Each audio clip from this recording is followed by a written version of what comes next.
This is Cerebral Cinema. Movies of the mind.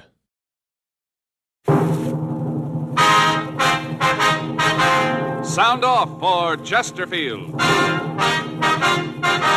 Chesterfield, the only cigarette in America to give you premium quality in both regular and king size, brings you Dragnet.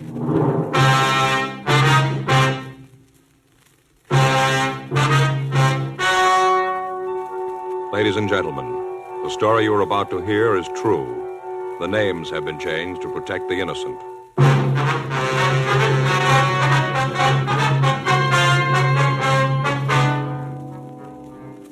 You're a detective sergeant. You're assigned to narcotics detail. A steady flow of heroin has been making its way into your city. Most of it has fallen into the hands of teenagers. You don't know the source or the head man of the operation. Your job? Stop it. The modern way to sell cigarettes is the Chesterfield way. Premium quality in both regular and king size. And we're the only one that gives it to you. Premium quality in a cigarette means the world's best tobaccos, the best ingredients, the best cigarette paper. Only Chesterfield gives you this premium quality in both popular sizes. King size Chesterfield contains tobaccos of better quality and higher price than any other king size cigarette. Well, that's certainly important to every king size smoker. Of course, it's the same fine tobacco as in regular Chesterfield. There is absolutely no difference, except that king size Chesterfield gives you more than a fifth longer smoke. Yes, the modern way to sell cigarettes is the Chesterfield way. Premium quality, both regular and king size. Chesterfield is much milder. Chesterfield is best for you.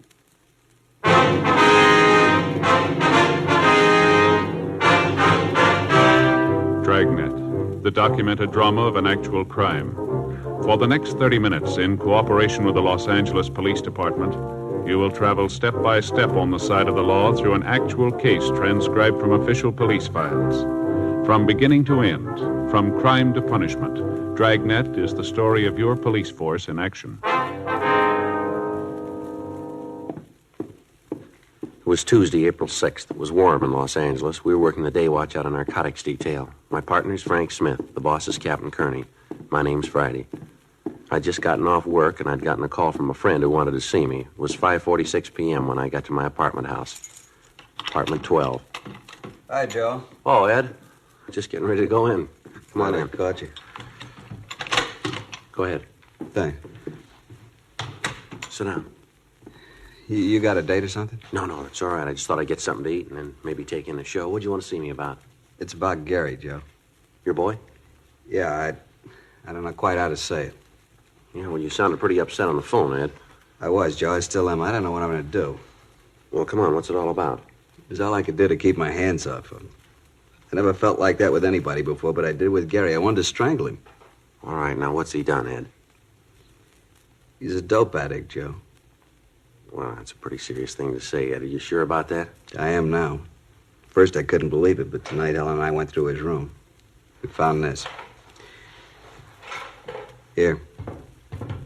Uh-huh. Open it. See? Mm-hmm. Looks like a layout. I couldn't find any drugs in it. I know that he's using them, though.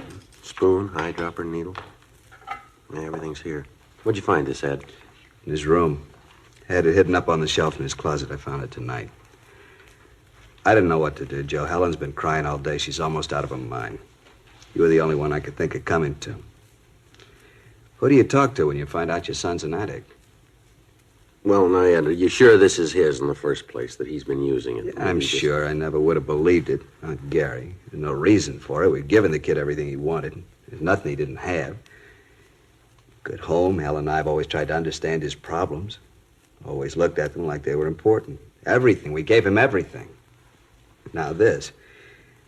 I don't know what to do, Joe. I got no place to turn. There's nothing I can do. Maybe you can figure a way. Maybe you can't. I don't much care anymore.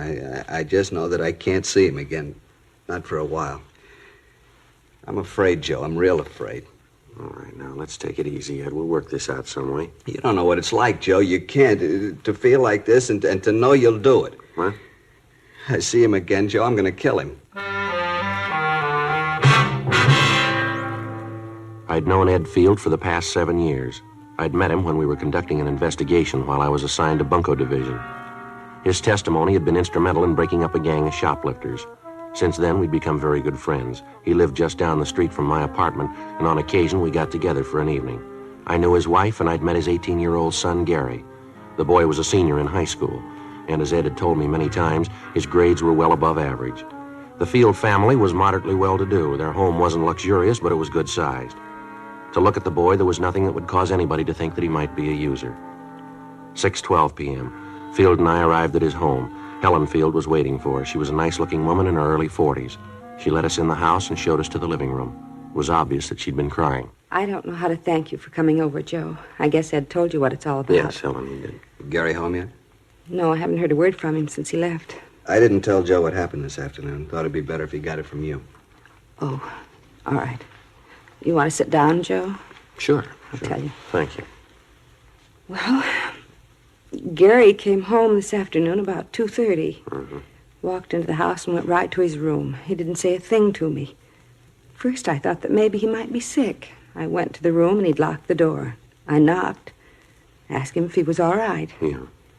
He called through the door that he was okay and for me to leave him alone. I asked him if there was anything I could do. You know, if he was sick, he might need something. I understand. What'd he say? Told me to get away.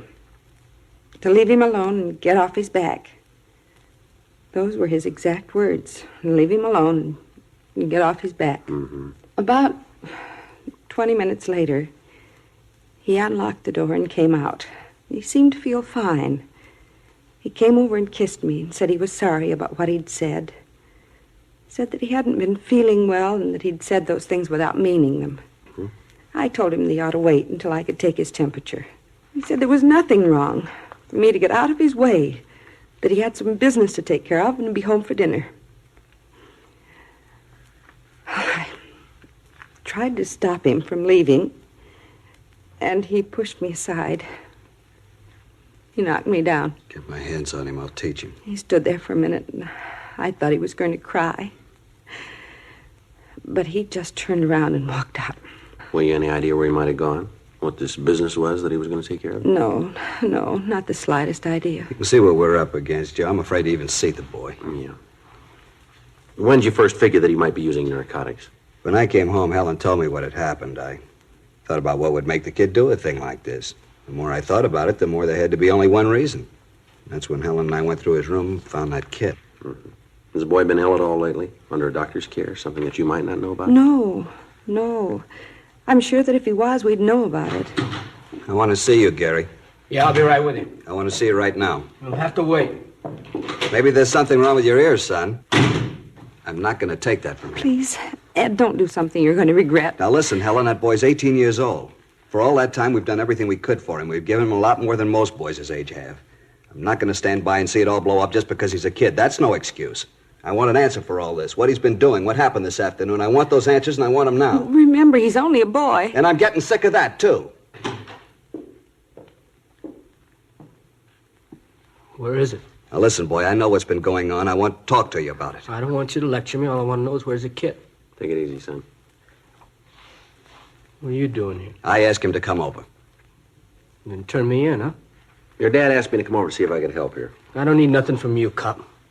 I want the layout. Where is it? You aren't going to use that anymore. I want the layout. I gotta have it. Where is it? Please, Gary, don't get your father any more mad than he is. I don't care how sore he is or how sore he gets. I want the layout. I want it now. I can't think of any more simple way to say it. If I have to take it away from you, then I'll do it your way. You lousy bum. I'll teach you to talk to All me. right, take it easy, Ed. This isn't going to get you anywhere. Now, come on, settle down, both of you. Get out of here. Get him out of here. Joe, I swear I'll break him in two. Please, Ed, Joe, do something. Let him go. Let him go. It's about time he found out I'm old enough to call things my way. Go on, let him go. I'm not afraid of him. I'm not afraid of you either, cop. I'm not worried about anybody. All I want is that kit. I gotta have it. I got it. I'll give it to me and we can talk then. I gotta have it fixed. I got it. Joe. Do something, please. All right, come on, sit down. Sit down, boy. This has gone far enough here. Now, let's get a few things straight. You're not going to have any more of that. We'll see that a doctor looks at you. He'll do what he can, but you've had it. No more narcotics for you, now face it. You want me to tell you where you stand? You're a user. Any way you slice it, this had to happen. I don't want anything from you. Why don't you just leave me alone? I can't do that. Let me see your arm. Come on, roll up your sleeve. Do what he says, Gary. Yeah. Both arms, huh? I'd take a joy pop once in a Now, while. don't con me, Gary. You got it bad, and it's going to get worse. You didn't get that arm from chipping with the stuff, the kit we found. You don't need a layout that big to joy pop. You've been mainlining it for quite a while. I know it, and so do you. You holding now? Come on, boy, answer me. You holding now? Yeah? Well, let's have it. I'm not going to give it to you. You got no choice, son. Either you give it to me or I'll take it. All right, here it is. How big a habit you got? Not big. How big? Couple of bucks. Now, come on, boy. Let's have a straight answer. 25 a day. $25 a day. That's a lot of narcotics, isn't it? It's what it takes. Where's it come from? Come on, who's your connection? You maybe got me, but I'm not going to be a fink. You got to let me go at that. I can't do that. Now, where'd you get this stuff? How about that doctor? You going to do something about We'll that? talk to him. Talking to him ain't going to do any good. I got to have a fix. I'm going to fall apart. Come on now, be a pal. Let me have a fix. I'll tell you all about it then. You got the kit. You got the stuff. Come on, be a sport. No huh? go. You can't do it. Come on, let's go downtown. You're going to take him to jail, Joe? I'll take him down to Georgia Street Receiving Hospital. The doctor can look at him there. We're going to have to hold him for a while, Miss Field. Why'd you do it, Gary? Why? Can't you tell me?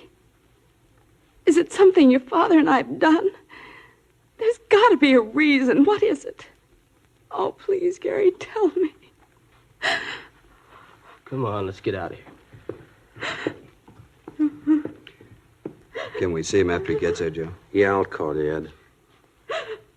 Don't you want to say goodbye to your mother, son? Why? It wouldn't prove anything. Yeah, I guess that's the way you'd look at it. I broke the law. Now they're going to make a convict out of me. I didn't call him. You did. How are you going to explain that to her? You turn your own son in. How are you going to tell her about it? I hope you're real happy now. I'm not proud of it, son. There's one thing I'd like to ask. Yeah. What have you done to her? 8:30 p.m. I called Frank Smith and filled him in on what had happened. He said that he'd meet me at Georgia Street Receiving Hospital. I took young Gary Field down with me and had a doctor check him over.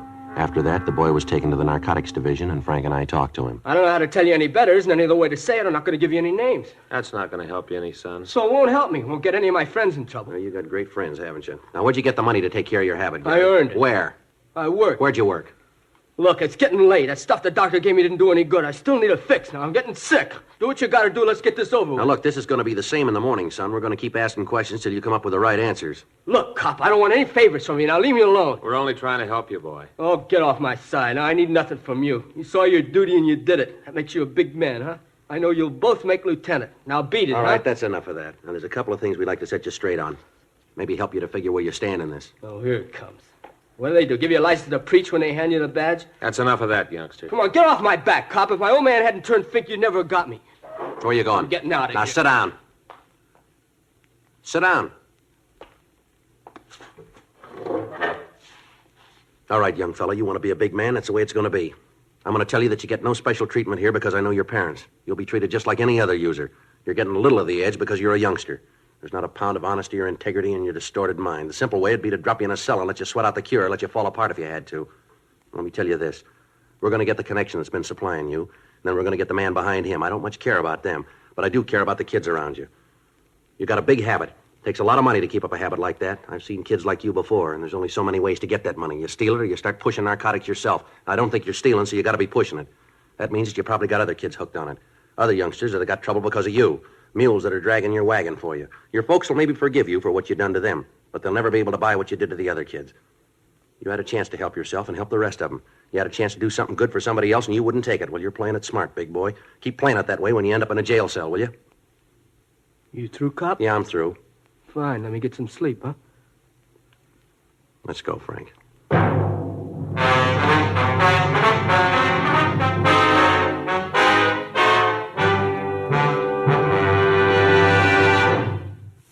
are listening to Dragnet, the authentic story of your police force in action.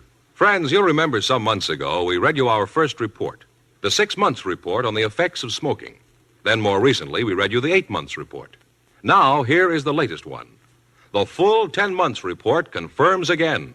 The group examined showed no adverse effects on the nose, throat, and sinuses from smoking Chesterfields. This from a medical specialist who is making regular bi-monthly examinations of a group of people from various walks of life.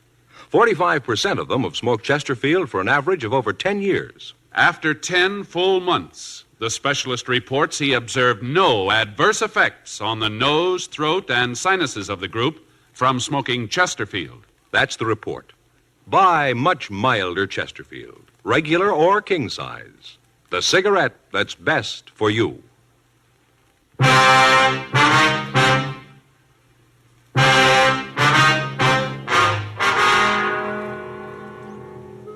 Gary Field was taken to the main jail and booked. Frank and I went back to the office to fill out the arrest reports. The next day, Wednesday, April 7th, we began to talk to Gary's friends and teachers. From all of them, we got the same story. Until 6 months before, the boy had been a model student. He was always at the top scholastically in each of his classes. He was a member of several honorary student organizations and had twice been nominated for president of his class. Then, apparently without reason, the boy's personality had changed. He stopped taking an interest in his schoolwork. Several of his teachers told us that he wouldn't have gotten passing grades at the end of the semester. He dropped out of the service organizations at school. From some of his teachers, we got the names of his close friends. Talks with them netted us little. They told us that Gary had dropped out of the crowd of youngsters that he'd been running with and had taken up with new friends. They told us that they didn't see much of him after school, that he'd gotten into fights with other students on several occasions, and that after a period of time, they'd stopped asking him to their functions. None of them were able to give us the names of his new friends. We checked with the neighborhood merchants. Most of them knew Gary. They said that he'd worked for them after school, but they hadn't seen him for several months. We asked them if they could help us locate his friends. They told us that they had seen him in the company of one particular man on several occasions, but they couldn't identify him for us. We got a description of the man, but it meant nothing to us or to the other members of the narcotics division. Photographs of known narcotic suspects were shown to the parents of Gary Field and to the storekeepers around the school. They couldn't identify any of them. 2 days passed. Friday, April 8th, we got a call from the field boy. Frank and I went over to see him. What'd you want to see us about, Gary? I wanted to tell you I've had it. What's that mean?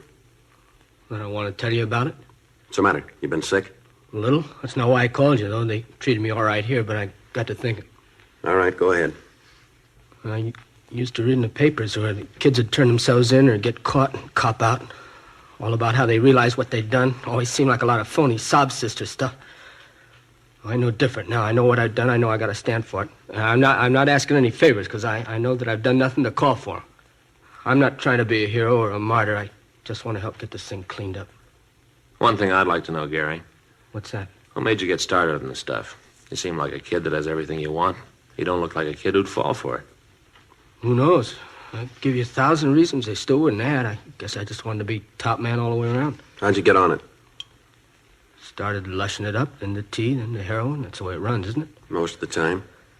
I didn't figure I'd ever be hooked. Thought it couldn't happen to me.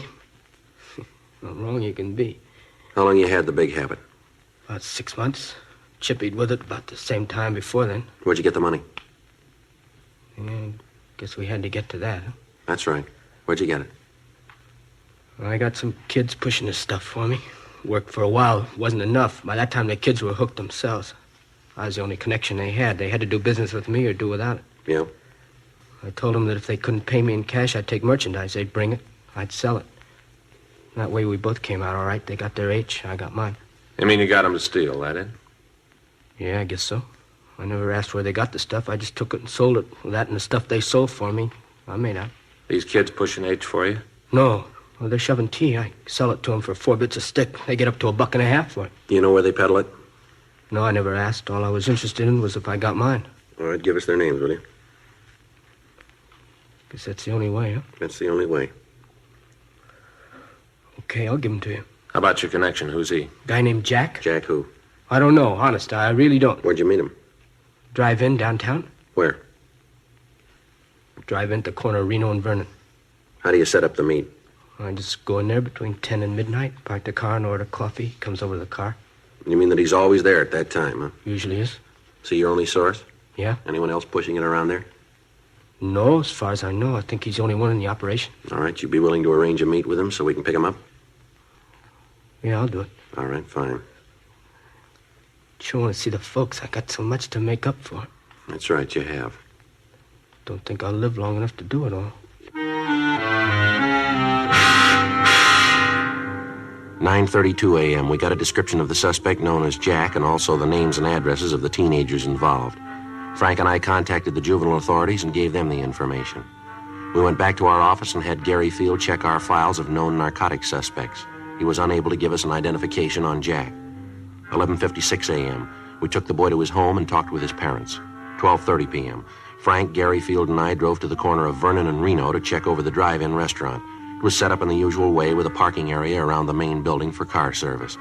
In the rear of the lot was a building housing a cocktail bar, and there were parking spaces in front of that for the bar customers. As we drove past the place, Gary told us that he usually parked around the side of the main building and that this Jack came from the direction of the bar. He was unable to tell us whether the suspect drove a car or not. The plan was for Gary to introduce me as a narcotics buyer who was trying to get a local connection. It was agreed that because of the size of the buy I was to make, it would be necessary for me to deal with the head of the organization. 11:05 p.m. Gary and I got into my car and we drove to the drive-in. Frank followed us in a police unit. We arrived at the meet at 11:14 p.m. Frank stayed in the background and we waited. The suspect failed to make an appearance. The next night, the plan was repeated. Again, nothing. Sunday, April 10th, 10:05 p.m.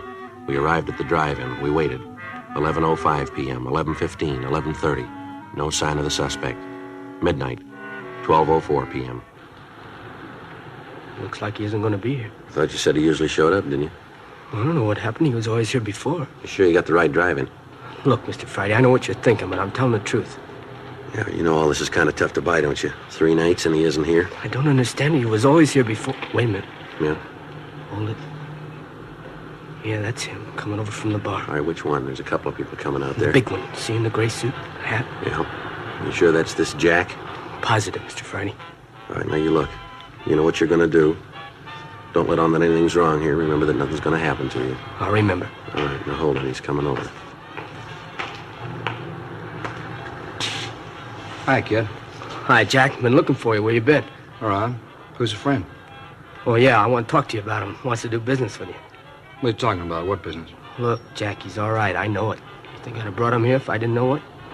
Oh, he's all right. He's a friend of yours. You know the bit, any friend of yours. I don't know what to talk about businesses. I don't know what you're doing here, but I'm here for a cup of coffee. Better let me talk to him alone.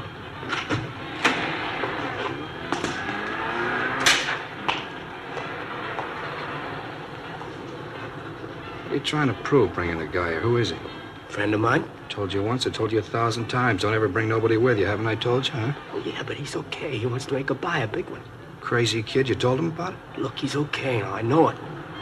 Look, Jack, we both stand to do all right from this. I kind of figured if he bought from you, you might give me a little piece of it. You know, sort of say thanks for the business. How long you known this guy? Long time. How long? A couple of years. How come I never seen him before? He doesn't hang around this part of town. What's he doing here now? Like I said, trying to make a buy. Where'd you meet him? Before I met you, I used to buy stuff from him. He moved out of town, went up north, does business up there. Last couple of days, I couldn't get in touch with you. I ran into him. He fixed me up. And then he told me he wanted to buy. Right away, I thought of you. All right, I'll talk to him. But I ain't making no deal. You just talk to him. You'll find out everything's okay. All right. You let me do the talking.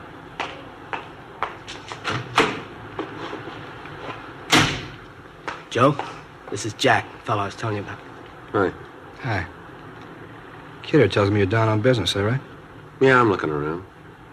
Nice place, L.A. A lot of business to do here. What line you in? Whatever pays me. Where you from? Up north. Mm-hmm. How long you known Gary here? Now, you listen to me. I haven't got all night to stand around here and guzzle his stale coffee with you. The kid told you what I want. Now, it boils down to one simple question. You want to do business or don't you? Going kind of fast, aren't you? I haven't got a lot of time. I don't like to deal that way. All right, kid, let's get out of here. Should have known better than to figure on dealing with a small-time operator. I told you that before. What do you mean by that? You read it any way you want. Now, let's go, son. See you around, mister. Hey, hold on. No need to get sore about it. Just have to be careful. You know how it is. Now, you listen. I was shoving horse when you were playing with marbles. I've outgrown the kid games. I thought I could make a buy. I see I was wrong. Maybe not. What? I said maybe we could do business. I gotta have it tonight. How much you need? I need an ounce. It's gotta be good. Mm-hmm. I haven't got that much with me. How much have you got? I only got 12 bindles with me. How much? You gotta understand, this is good stuff. How much? Now, look, this is better than you can find anyplace else. All right, let's quit playing, huh? What's the tab on it? $10 a bundle. All right, I'll take the 12. How soon can you have the rest of it? When do you want it? I told you I was in a hurry. Don't you hear good? Yeah, maybe tomorrow night. All right, that'll have to do. If it's good quality, I may want some more. How much can you supply? How much do you need? Oh, I'll go maybe another ounce. Mm-hmm. You got the cash for this? I don't do business any other way. Uh-huh. Wait here, I'll be back.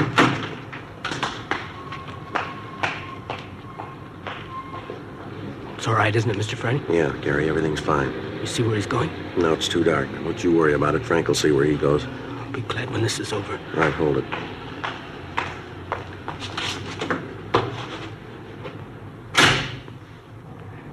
Okay, mister, let's see the money. I got it right here. Let's see the horse. You got it? All right, looks all right. Here. You don't mind if I count this? No, go right ahead. It's all there. $120, isn't that what you said? Just to make sure. Yeah. 50, 70, 90, 110, 120. Yeah, right, it's all here. Mm-hmm. Well, I'll see you tomorrow night, huh? Yeah, sure. I want to tell you, it's nice to do business with you. It's been a real pleasure. Well, it works both ways, mister. Mm-hmm. Well, I hope to see a lot more of you. You will. You're under arrest.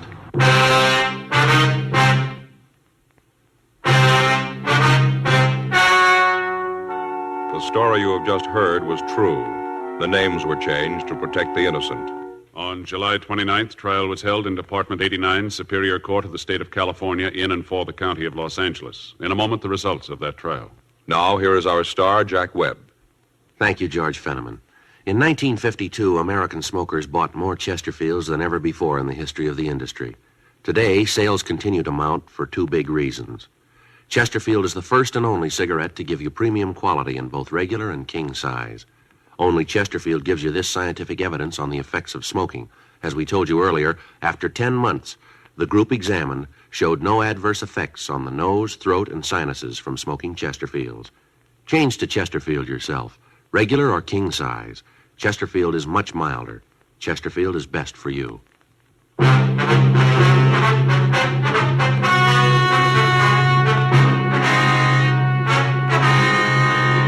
Gary Richard Field, because of his cooperation, was placed in a hospital for rehabilitation and at the conclusion of his treatment was placed on 3 years probation. The other juveniles involved were handled through the juvenile court and received sentences comparable with his. Jack Alexander Williams was tried and found guilty of violation of the State Narcotic Act, a felony, and was sentenced to the state penitentiary for the term as prescribed by law. Violation of the State Narcotic Act, a felony, is punishable by imprisonment for a period of not more than 6 years in a state prison.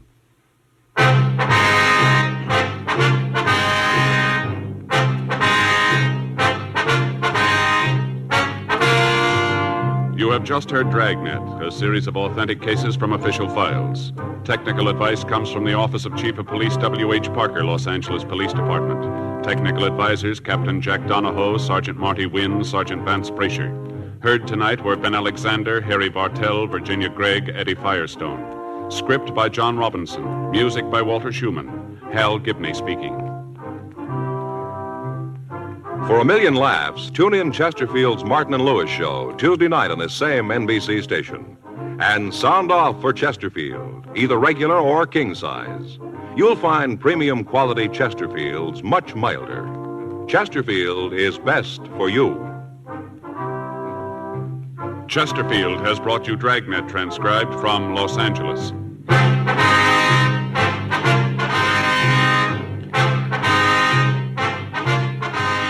Tonight, it's Adventure with Barry Craig, confidential investigator on NBC.